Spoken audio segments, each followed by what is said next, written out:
poprzednim odcinku przedstawiliśmy Wam zabytkowy kompleks świątyń hinduistycznych Mison i oprowadziliśmy Was po mieście Hoi An. Długotrwałe pertraktacje, determinacja i upór Kazimierza Kwiatkowskiego uchroniły to miasto przed jego całkowitą rozbiórką. Rok rocznie przyciąga około 4 milionów turystów, więc działania pana Kwiatkowskiego były dla Wietnamu bardzo lukratywnym biznesem. Mega ładne jest to miasto, jest cudowne to miasto, ta architektura jest po prostu fantastyczna, fenomenalna. W naszym odczuciu poprzedni odcinek nie wyczerpał tematu i długo zastanawialiśmy się, czy wypuścić ten materiał. Zanim jednak skupimy się na nocnym życiu Hoi An, zapraszamy Was na naszą ulubioną plażę, która jest położona w mieście Da Nang. Tam uzupełnimy informacje o kulturze i religii centralnego Wietnamu. Tego, czego przede wszystkim się dowiedzieliśmy na tej wycieczce, jeszcze długo będą jechać? Tego, czego przede wszystkim się dowiedzieliśmy na tej wycieczce, to jest różnica pomiędzy pagodą a temple. I świątynia to jest miejsce, w którym przychodzisz się modlić do bogów i prosić o zdrowie, o szczęście, o pieniądze. I wtedy wysyłasz tą prośbę do swoich bogów. Natomiast pagoda jest to miejsce, gdzie zgłębiasz wiedzę i nauki buddyjskie. W pagodach często są stoliki, krzesła na dużą ilość osób, żeby właśnie można było usiąść w kręgu, można było porozmawiać na temat nauk buddyjskich. I w pagodach jest mnóstwo wizerunków Buddy, natomiast w świątyniach są wizerunki bóstw, po prostu i ołtarze. Na pagodę można powiedzieć, że jest to świątynia buddyjska, natomiast na świątynię nie można powiedzieć pagoda. Taka jest różnica w Wietnamie pomiędzy pagodą a świątynią. To przede wszystkim na to nam zwróciła Pani uwagę. Dlaczego w Wietnamie w ogóle jest tak dużo wegetariańskiego jedzenia i wegetarianie tutaj naprawdę mają bardzo duży wybór, jeżeli chodzi o jedzenie i nawet o street food, ze względu na to, że w buddyzmie praktykuje się wegetarianizm, a większość osób mieszkających w Wietnamie jest buddystami. I na przykład nasza przewodniczka jest generalnie wegetarianką z możliwością dwukrotnego zjedzenia mięsa w ciągu miesiąca. No tak mnie spędzi nos, że nie mogę. I dlatego tutaj bardzo często właśnie w tym centralnym, w tej centralnej części Wietnamu banh mi można dostać na przykład albo z jajkiem, albo z samymi warzywami. I to jest taka najczęstsza i najprostsza postać banh mi. To są normalne ceny za banh mi. Trunk to jest jajko. To jest jakieś mięso, ale to są jakieś dziwne rzeczy z mięsem, więc nie bierzemy z niewiadomych źródeł. Bartek tak szybko zeżarł, że nie zdążyłam nawet nagrać. 5 hapsów. Bardzo dobre, bardzo proste i bardzo dobre. Nie da się tego spierdzielić. Oho, sałatki ogórkowej. W Laosie też myślałeś, że się nie da zepsuć. I weganie jedzą pieczywo, nie? Weganie czy wegetarianie? Weganie. Weganie jedzą pieczywo, ale takie, które nie może być na jajku zrobione. A co? Ja bym robił wegan. Byłbym producentem, który specjalnie robi chleb na jajku i powiedziałbym, że to jest wegańskie. No ale wiesz, że weganizm i wegetarianizm i jak się nazywają ci, co jedzą tylko rybę? Albo fiszanizm. Że to wszystko to są ideologie tak naprawdę, nie? No jak ktoś nie lubi, no to nie, jak ktoś lubi, no to je, no. Proste, każdy sobie niech je co chce. Jem sobie co chcę. Tego nie rozumiem. Proste. Tyle w temacie. Jem sobie co chcę. Czego się jeszcze ty dowiedziałeś nowego? W mieście widać wiele wpływów japońskich i chińskich. Handlowali tam ludźmi. Nie handlowali tam ludźmi. Trading to jest handel. A to nie jest niewolnictwo? Japończycy i Chińczycy przyjeżdżali tutaj w celach handlowych i wymiany towarów. Płynęli 40 dni z Nagasaki. 300 osób na łodzi było. Wykorzystywali jesienne wiatry z północy na południe, żeby przypłynąć z Nagasaki właśnie tutaj. I docierali tutaj na początku zimy tak naprawdę. Hoi An kiedyś, bardzo dawno temu, było największym ośrodkiem handlowym w centralnym Wietnamie. Natomiast z biegiem czasu ta rzeka robiła się coraz węższa i statki przestały dopływać do Hoi An. I to spowodowało wielką biedotę. I oczywiście spowodowało wycofanie się Japończyków i Chińczyków z tego miejsca handlowego ze względu na to, że przestało być już dostępne dla chociażby statków. No i oczywiście też Wietnam wprowadził tutaj zamknięcie też granic, zresztą Japonia też była bardzo znana z tego zamknięcia granic, że nic nie importowali, nie eksportowali w pewnych latach. Tak samo stało się też w Wietnamie, więc ci wszyscy Japończycy i Chińczycy się wynieśli.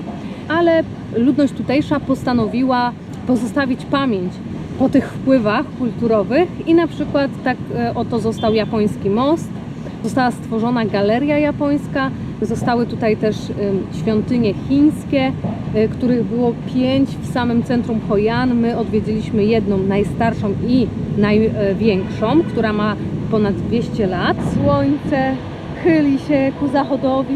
Jedziemy do Hoi An, jedziemy zjeść do naszej panci i idziemy na miasto wieczorne. Magia tego miasta odczuwalna jest przede wszystkim wieczorem, za sprawą oświetlających go setek lampionów. No i to wieczorem widać, ilu turystów przyjeżdża do tego miasta. Ciekawe, co by to było, gdyby Kwiatkowski pozwolił na to, żeby usunęli to miasto z mapy. Hoi An przez wieki było ważnym portem handlowym, gdzie osiedlali się kupcy z Chin i Japonii. To właśnie oni zapoczątkowali tradycję wieszania lampionów, które miały symbolizować szczęście, harmonię oraz pełnić funkcję ochronną przed złymi duchami.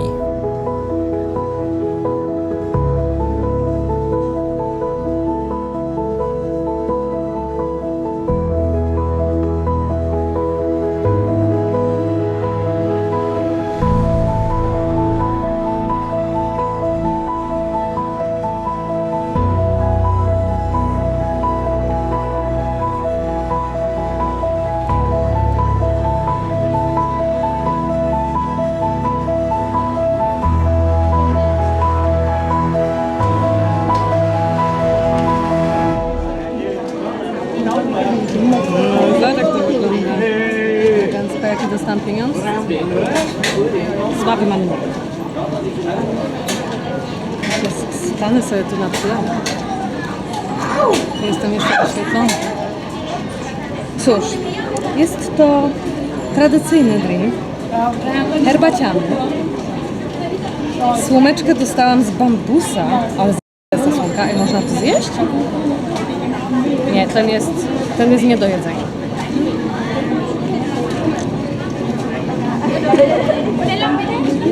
To jest chyba herbata. Tutaj chyba są rzeczy, które się używa do tej herbaty. Masz to nagrane? Imbir, limonka, to nie jest zwykła herbata. No nie jest chyba. Ale używa się do tego na pewno limonki, imbiru, na pewno Cukier trzcinowy chyba, cukier trzcinowy. bo tak smakuje. Ale masa ludzi tutaj przyszła. Jest za 18 000, więc spoko. Oczywiście nie byłoby centrum turystycznego, gdyby nie byłoby nocnego marketu. Jest on tutaj ogromny i można dostać wszystko. Różne rzeczy tutaj są. Po pierdołki chińskie, po podróby Adidasa, po szale jedwabne, po różnego rodzaju ręczne rzeczy, malowidła, magnesy oczywiście są. No wszystko w sumie tutaj jest. I kroksy można kupić, i czapki. No dużo rzeczy, fajnych, wszystko. I zasadniczo jest to jeden z większych, jaki widzieliśmy, bo No jest tutaj tak duży, że jest kilka. no, Jeszcze tam jest i tam. A to jeszcze nie jest wszystko, bo jeszcze po drugiej stronie rzeki też jest taki ogromny. Widziałeś teraz? Jakie tam idą pioruny, Bartek! Jakie czerwone i ogromne w tej chmurze! Ale z***cie. a tak wygląda jedna z bardziej spektakularnych i jedna z bardziej romantycznych z tego, co mówi Zuza, atrakcja w Hoi An, a przynajmniej na Instagramie są takie relacje, że podobno jest giga romantycznie tutaj. A może zrobię sobie tatuaż? Za $2?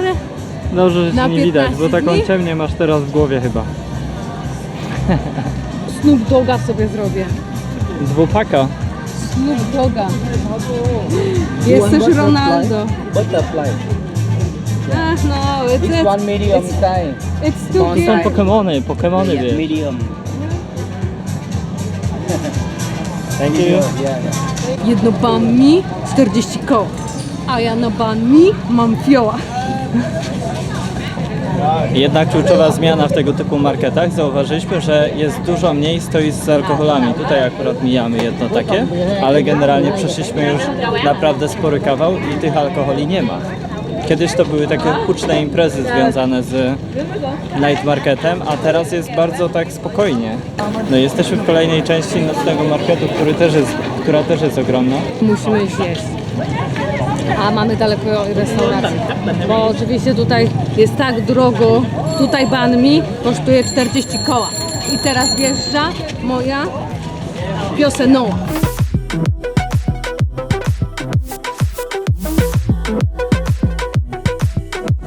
Friends Forever.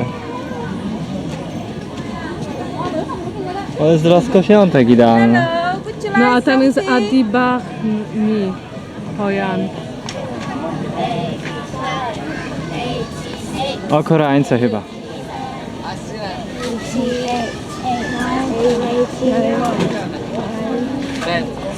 No chyba tak, bo cała rodzina ma te same koszulki. You want something? To jest Have a look something. Oni się potem patrzą na mnie jak na debile, jak nagrywam im stoiska. Weszliśmy do jakiejś restauracji, która jest w sumie tutaj blisko, właściwie jest na Starym Mieście. I są tutaj ceny takie 40 000. I znalazłam to, co wczoraj jadłam, a wczoraj jadłam Khao Lao. To jest takie miejscowe danie, typowe tutaj dla Hoi An. I jest Try this one wegetariańskie. for special Hoi An, the famous of the Hoi An. Thank you. No i pani nam zabrała. Ale tutaj macie ceny. I ja wzięłam właśnie to, Khao Lao, tylko że wegetariańskie, z tofu tomato, pineapple. Oczywiście makaron do tego jest. Do góry po prawej to też był inny rodzaj makaronu. Nie, to było o smaku ryżu. A, takie kluski ryżowe tam były. I coś jeszcze. I jakaś zielenina. A Bartek wziął sobie kurczaka. Coś, czego nie można zepsuć, czyli ryż z kurczakiem. Chyba idzie twoje jedzenie właśnie. O, Okej. thank you. Chili. Thank you so much. Okej. Thank you. Yeah. Na tym kończymy nocne życie Hoi An. To niewątpliwie urzekające miejsce, które powinno znaleźć się w planie waszej podróży.